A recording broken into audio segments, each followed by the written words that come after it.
In today's tutorial, we are going to be making this lovely Roman blind with this beautiful panel down the centre and a little key tassel on the edge. Hello everybody, welcome to the Curtain Boutique. I hope you're all doing well. This is now our third treatment for our design wall, and this week we're going to be making a Roman blind with a lovely band down the centre, which will form into a little point at the bottom and come past the bottom of the blind very slightly with a little tassel. So let me show you how we're going to start this. So first of all, I've laid my band onto my fabric. So I've got this lovely linen fabric, which really matches the linen in the background of my band. This is fabric, so I've cut the band out and I've turned in, about sort of 3 centimeters on each side, and then I've laid it onto the actual fabric. I've taken the sides in of the fabric by about 4 centimeters each side. I've formed my center point, and then I've got the center point of my band and I'm lining those up. And I'm now going to line it all up, pin it in place, and then I'm going to start sewing down this line here with my sewing machine. I was going to do it by hand, but I'm not sure. I don't think it will. I think it's better if I do it by machine. You can do it by hand, but well, I'm going to have a go anyway. If it doesn't look right by machine, I will then obviously have to do it by hand, but I think it will be fine. So let's go ahead and do that. So what I'm doing here is I am getting to the center of my band, which is here, and then making sure that it's 45 centimeters to the end, because obviously we've got 90 centimeter blind, so we want the same amount of blind fabric showing. So we come down a bit, center of the band, 45, and I'm just going to keep doing that as I go along. And just adjust it if I need to. Tiny bit there. Just a very slight amount there. Right, okay. So while I've got that little bit done, I'm going to pin this to make sure it doesn't move.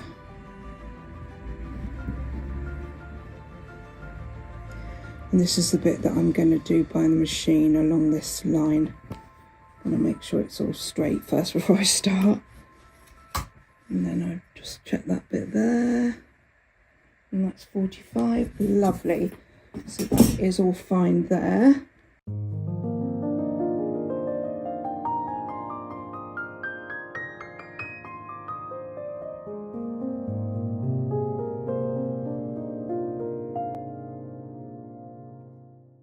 Before I move it, I'm going to do the right side as well.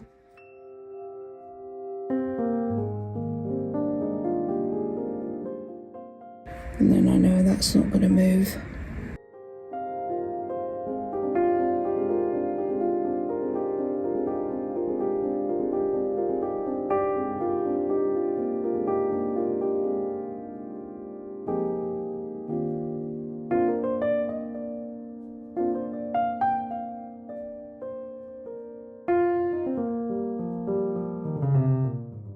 Okay, so I'm now just going to move this up so I can get to the next part.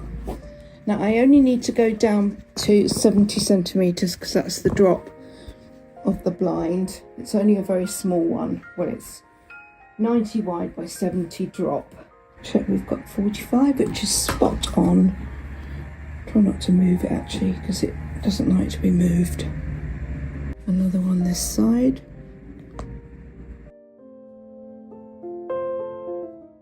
I hope you're all doing well and enjoying the nice sunshine. I've been having quite a lot of nice sunshine here lately, but obviously we've got the rain as well. But I don't mind a bit of rain because it will water the plants. And everything looks so beautiful in the garden when you get lots of sun and lots of rain. So, right, okay. I'm just going to check down the bottom here that it hasn't shifted. Oh, and it has. quite a bit actually. Let's just check that's right this side as well. Okay, that's fine. So I think we need to come down to about here. So I'm just literally on the space where I thought I was going to need to stop. So that's the end of the blind, and I'm going to come back.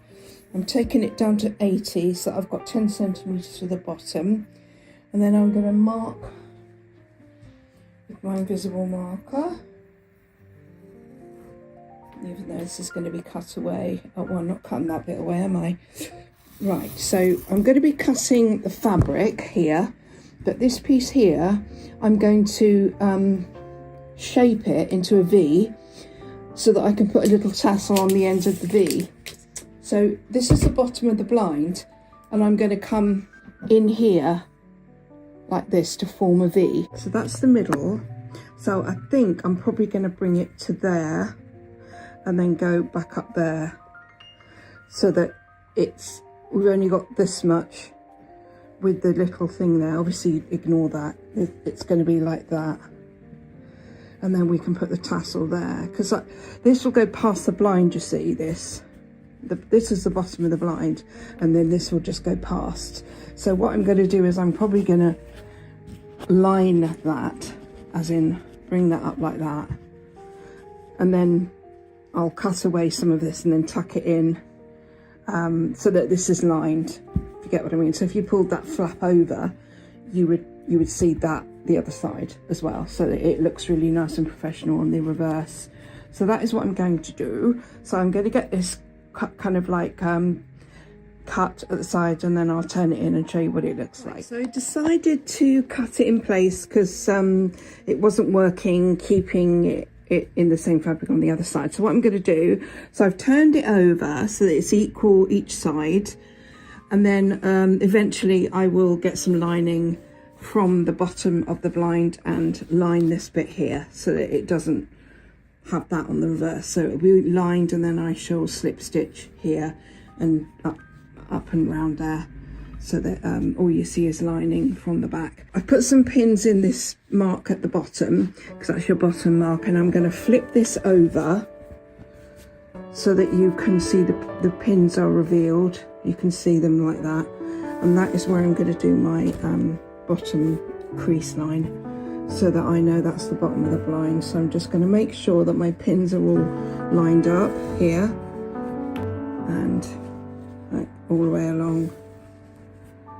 And then once I've got that all flat and nice and straight, and the pins are just on the edge there, I will give that a press.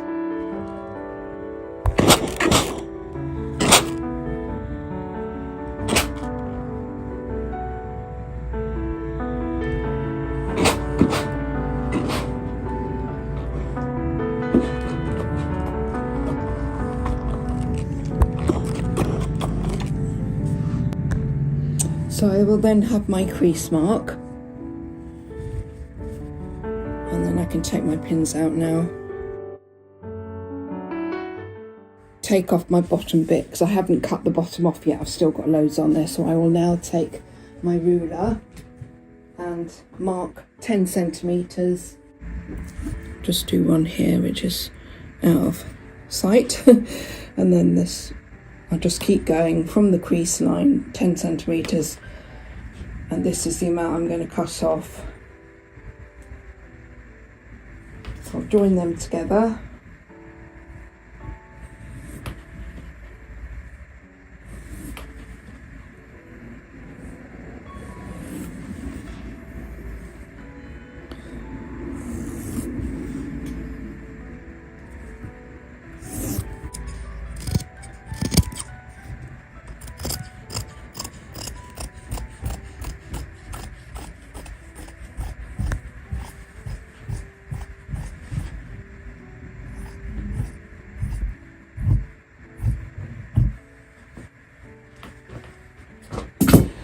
Okay, so that is going to be the bottom of my blind.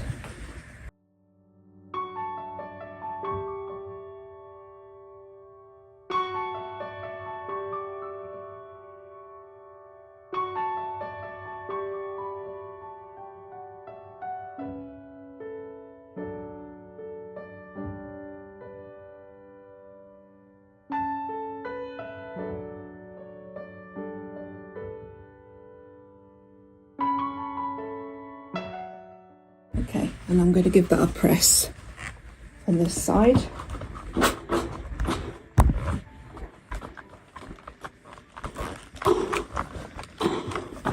So now, because this is all ready, I can go ahead now and sew this band down to here. Okay, so we are at the machine. Now we're at my industrial machine now because I've had it all sort of looked at and it's working nicely now. I hope I don't tempt fate by saying that, guys.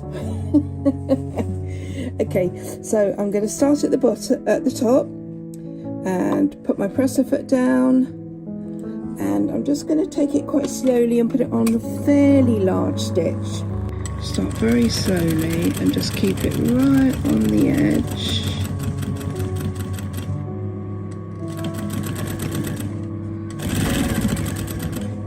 Now let's have a look at that. That looks absolutely fine. Although it's velvet, the stitches sort of like bury themselves in it, so you're not really going to see it. So that looks great. So I shall carry on and do that.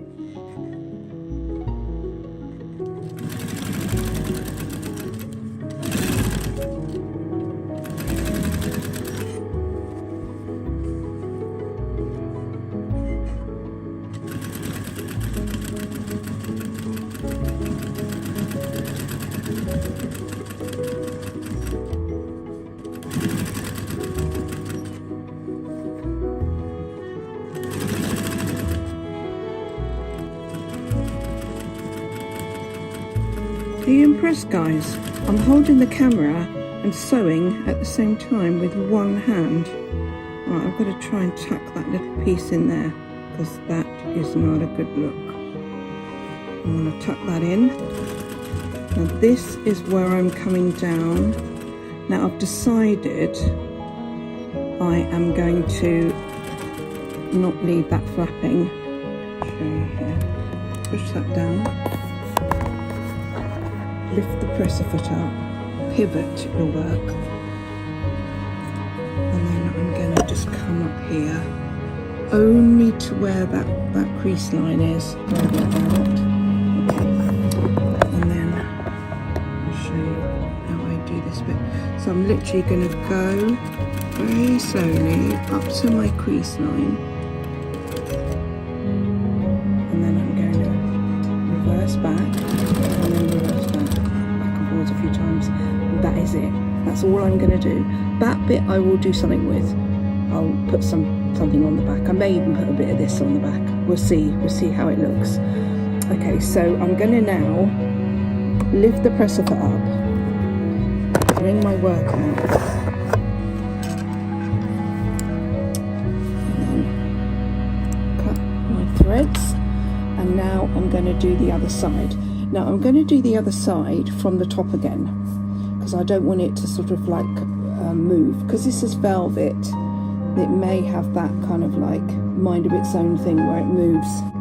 So I'm then going to start at the top of the other side. Okay, I've turned it inside out, not inside out. I've turned it over on the wrong side. It's facing the vent. The right side is facing the vent, and I'm just going to iron the actual whole thing because it's quite a little bit puckered along these lines where I've done my stitching. Even though I was very careful, it has puckered a little bit.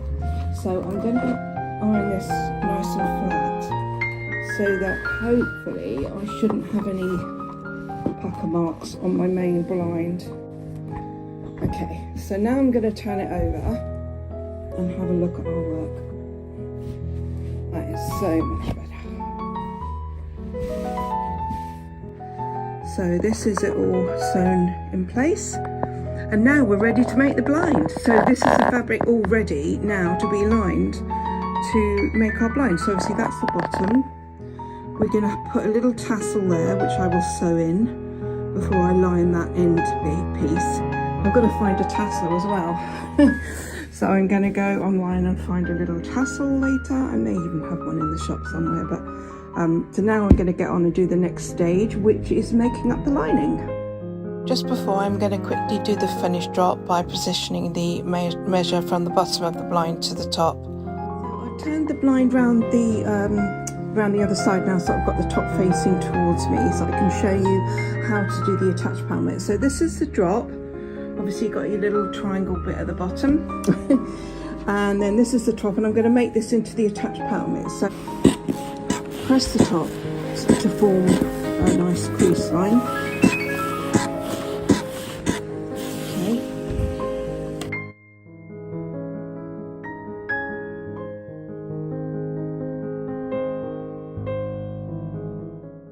Right, so now that I've pressed the top, I'm going to take my pins out. I'm going to pull the top of the blind back towards me. Then I can see my crease line. And then I'm going to take the top of the blind and place it just below the crease line. Just literally on it, rather. And I'm just going to go along with my ruler and check that it's the same all the way along. So the amount is 9. So I'll just make sure it's 9 here, because we want to make sure we've got the same amount of palmet showing at the top. So from the crease line, it's got to come down to 9. 9. Yeah, lovely. Perfect. Now I'm going to give that a press so that doesn't move.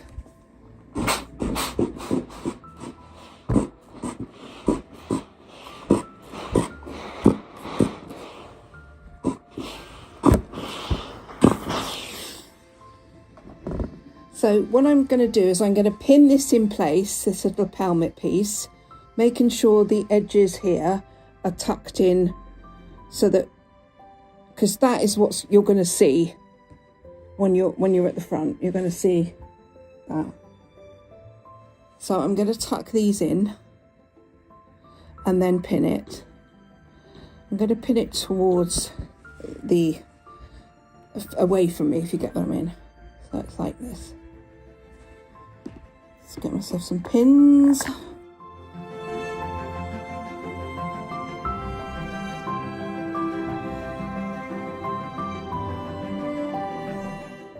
It just seemed a bit of a waste not to use this top bit. I wasn't going to do an attached palmet, but I thought, well, I may as well, because then it means I can show people when they come into the shop, I can show people what an attached palmet looks like. And I don't already have one in the shop, so it's probably a good idea. Me and my good ideas. Right, so let's get those two in. Now, when we get our lining, obviously I've got to make it up now. The lining will come up to here, and then the Velcro will literally sit here. So it will go, in fact, it will sit there. So it will sit here at the top, so that will come down, that will get caught in the Velcro, and then obviously you'll have that as your little palmet. So I'll show you how it will look. That's what you'll see at the top, this little palmet, which looks really lovely, doesn't it, guys? I mean, we did it in the other blind, didn't we, with the yellow blind with the little leaves, which looked really pretty. So that, and then you'll have the little bit at the bottom with the tassels. So I think it will look really attractive. Okay, so let's get on to making up the lining now.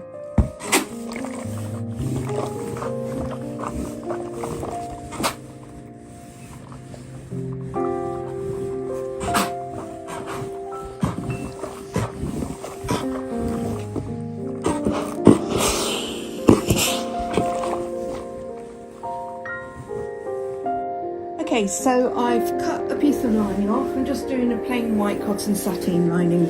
So what I'm doing, this one's got a crease in it in the middle, because it's the creased and lapped lining that comes already like this. So because the blind is 90 wide, I'm going to be making the lining 3 centimeters less than that, so it's going to be 87.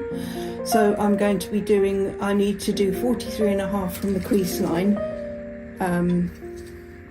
So what I'm going to do, I'm going to move this over to 43.5,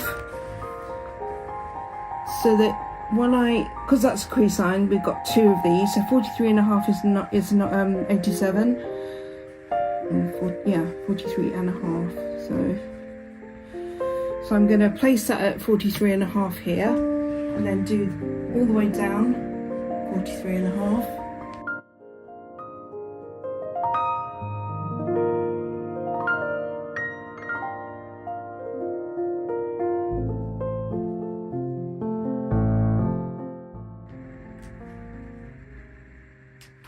Okay, so now it's 43.5 from the crease line to where I've just folded it over. I'm now going to press this fold. Now this fold is the edge of our lining, so it's quite a quick way of doing it. I'm going to trim away this piece here so that it's quite a small amount, about 1 inch, because we don't need an awful lot underneath our linings. When we're making them up, you know, we only need about 1 inch, if that. So I take that piece away, which we don't need, and this is our lining width. So we're going to turn that over. So this piece is running the right way, but this piece on this side isn't. So we need to just follow the line that's already been made from when we just pressed it. So with that line, I'm going to turn it the right way round and go on the line with the iron. I make my crease facing this way so that it's sitting in the right position. Just going to make sure we've got a straight edge at the bottom of the lining.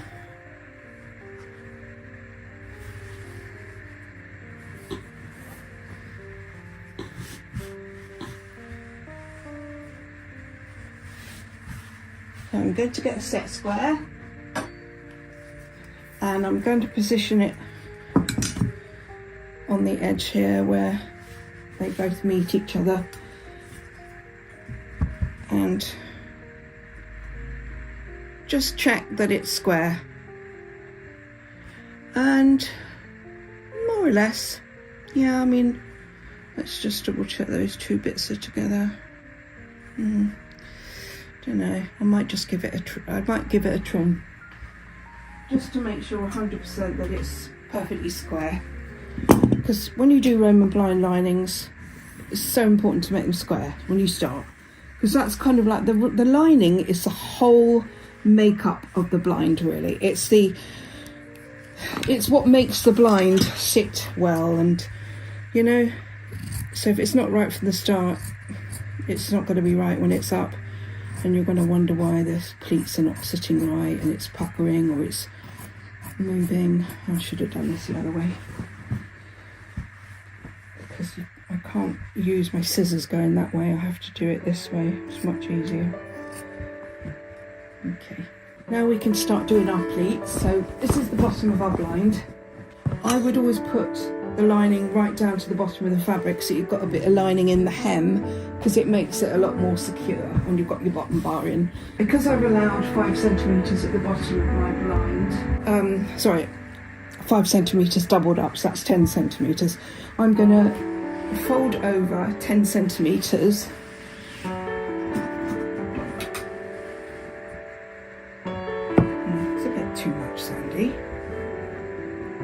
But you know what 10 centimetres looks like by now. Lovely. So I'm going to press this.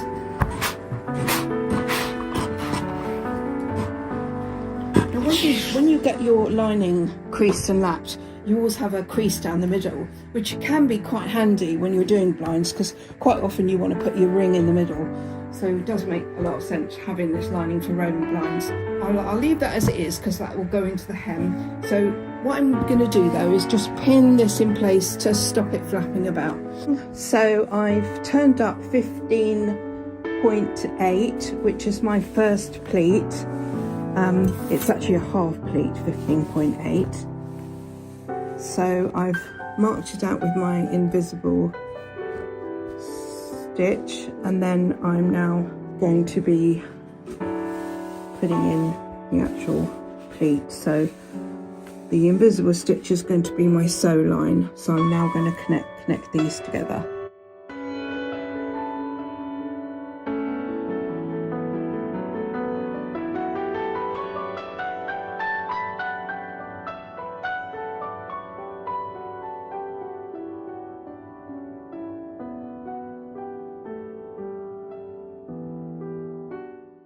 Just leave a centimetre at the bottom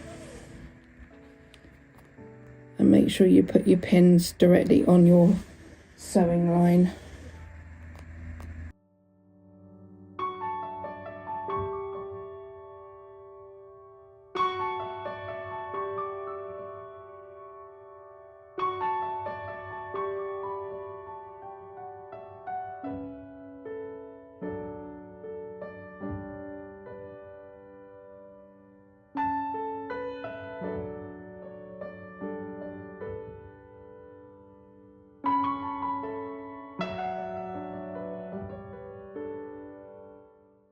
The next one is going to be 42.4 from the bottom of the blind. So I'm just going to iron this.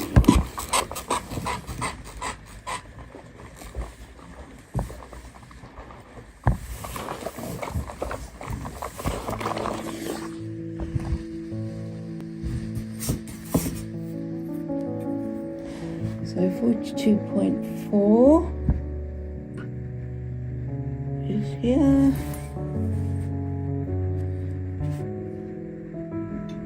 here,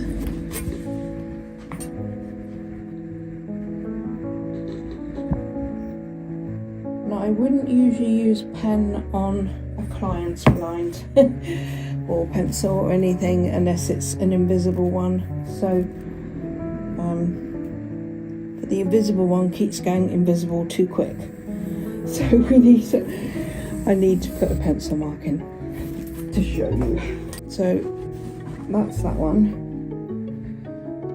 I'm only doing two, so hopefully by the time I get to the machine that other mark will be in place still. But this one came out, so I'm having to do this one again. Right, so I'm putting my pins in along the pencil mark rather. I mean, if you want to do a faint mark with your pencil, because your stitching is over this, you wouldn't see it anyway, really, if it's for you, you know. But if you're doing it for someone else, I wouldn't put pencil marks on the back. I would do it in the invisible pen. Okay, I'm going to go and sew this now, and then we'll be back to put it together with the main. So we have our blind face down on the bench. Just get it nice and flat as we can get it, and then we will put our lining in that we've just made.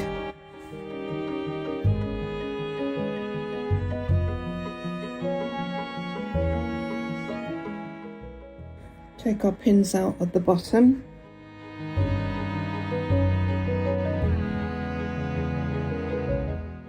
And then we will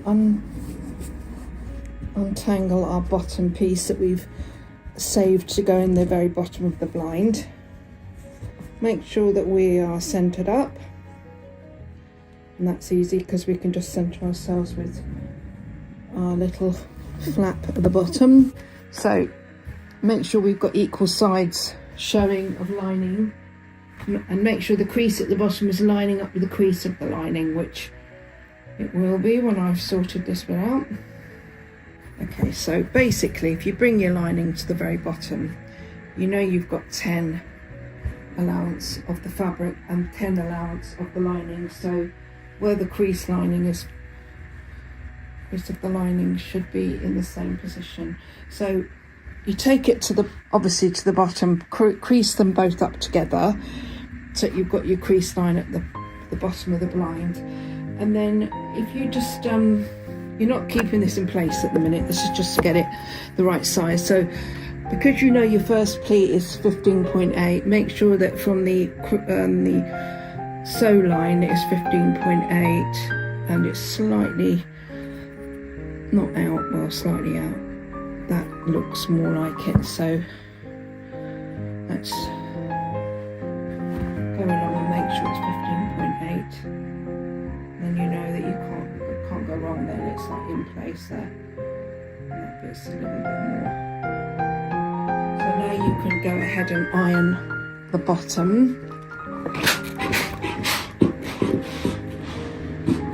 That's in the right place. And then pull this back and face up the rest of the blind. Make sure the lining is equal each side. And it's nice and straight along the sides as well. And then in the middle pleat, so you've got your rod pocket, you're going to pin between these two, because obviously these rod pockets are going to be locked in with your stitches. So you're going to pin from this rod pocket down to the next one so that this doesn't move. And then you do exactly the same on the other side.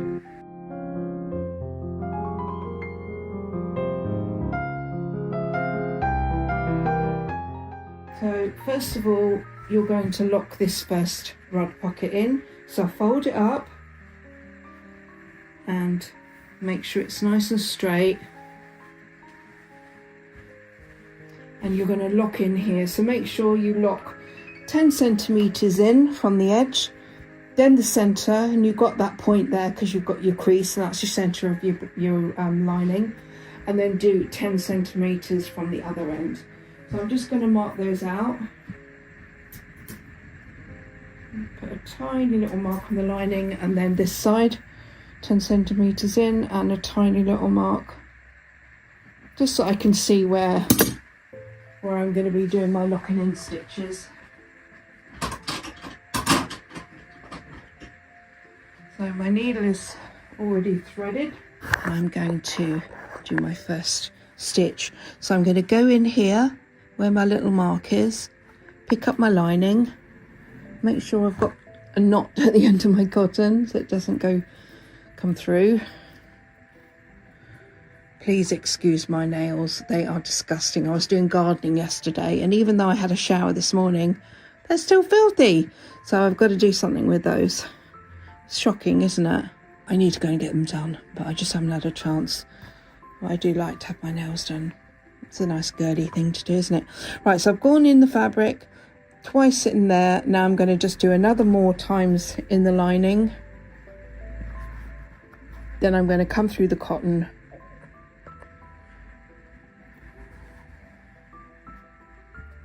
And then I'm going to go in the middle of the next one. I'm just going to go in the middle once.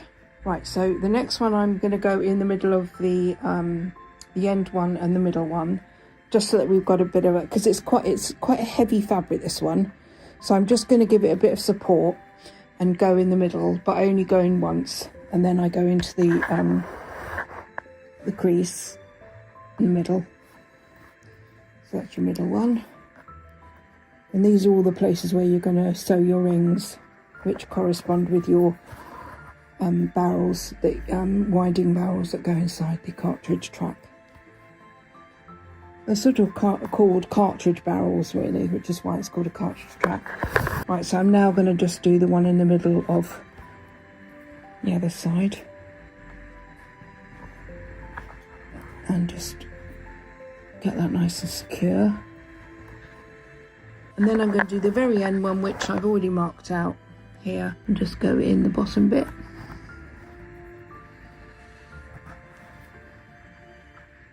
Pick up a few fibres. Don't pull too tight because you'll have little indents where you've pulled, but make sure you do a good 4 or 5. Just make sure it's really securely fastened off. And there we go, that's fine. Just going to do one more so I can cast the cotton through the loop, and then that's done there. Okay, and then I'm going to cut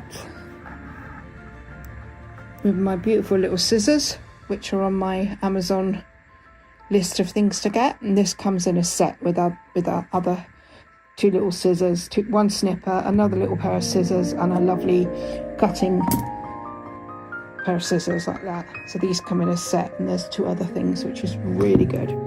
Okay, so that one's done. Pull this back, and then I'm going to put some pins in from there to there. Not right to the bottom, because obviously I'll have to sew this here. So we don't want to pin too low down.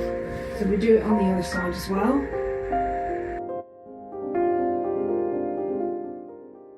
And then we tuck the bottom up.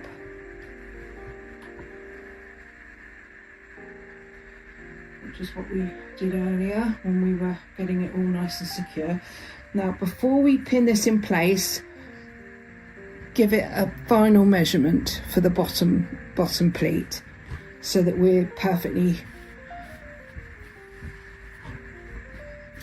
so that we've got perfect measurements. So it's got to be 15.8. Perfect. Lovely. I do like it when a plan comes together, guys.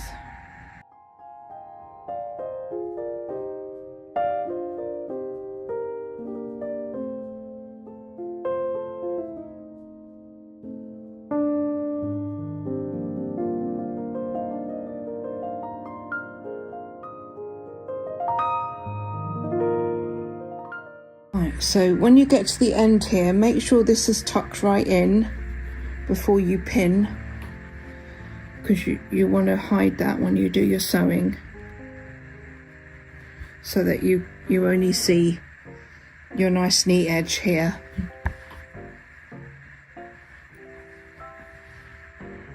And then one more.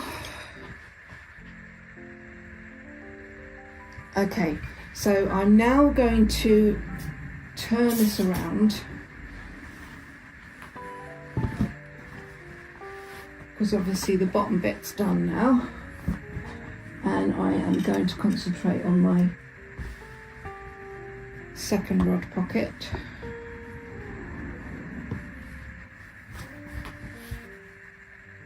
So pull that back, make sure you're nice and flat and you're straight. And then mark out your 2 outer edges of 10 centimeters.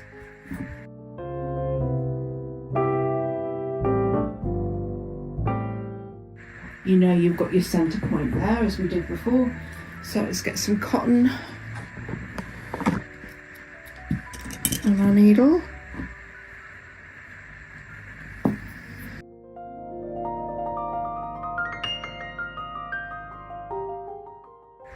And then do our casting on, cast on twice,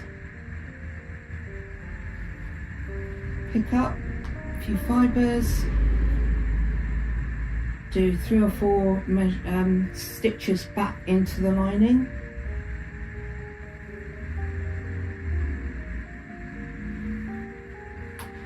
and then go in the middle, pick up a few fibres,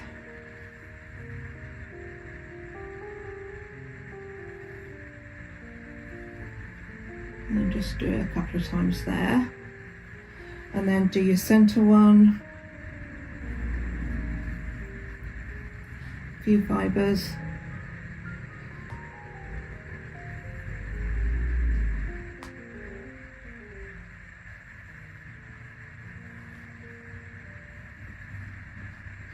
I've picked up the underlining, a little piece of the banding. I only caught a tiny bit of it because it will reinforce it a little bit by picking up a little piece of it in the middle. And then you do your middle one there, and then your end one.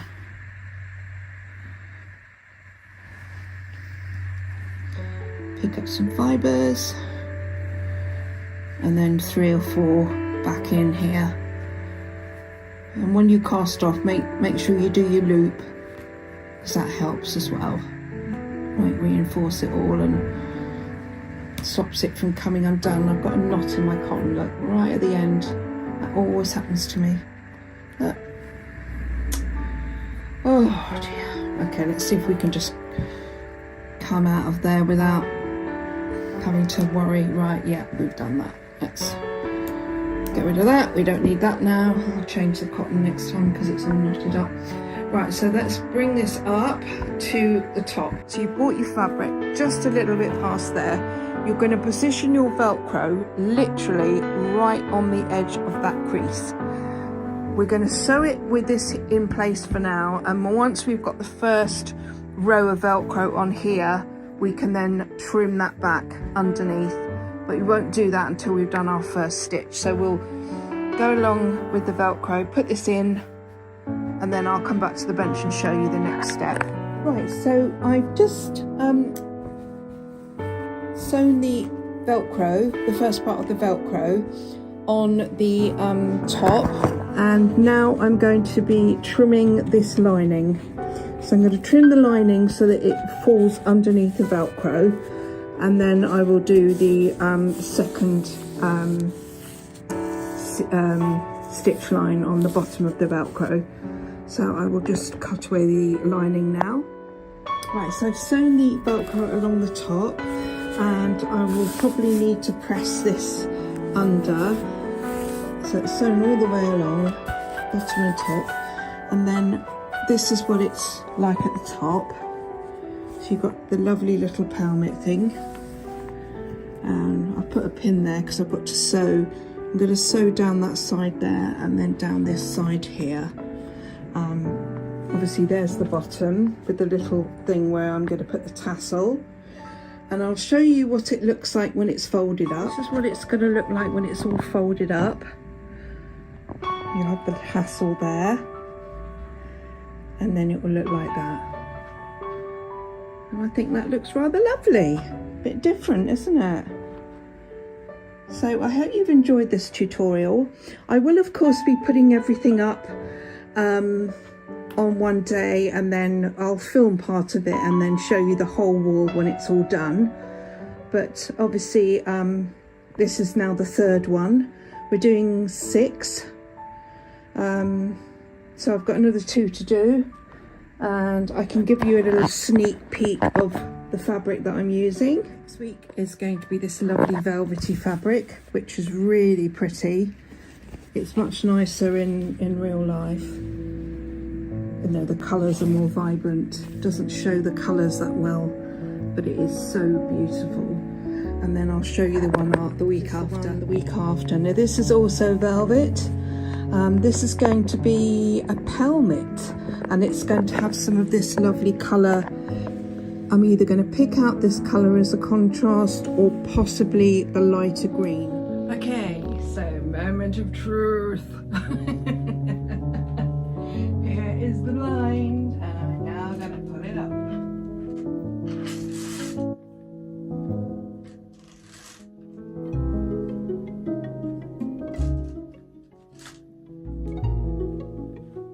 So that is the blind. How cute is that?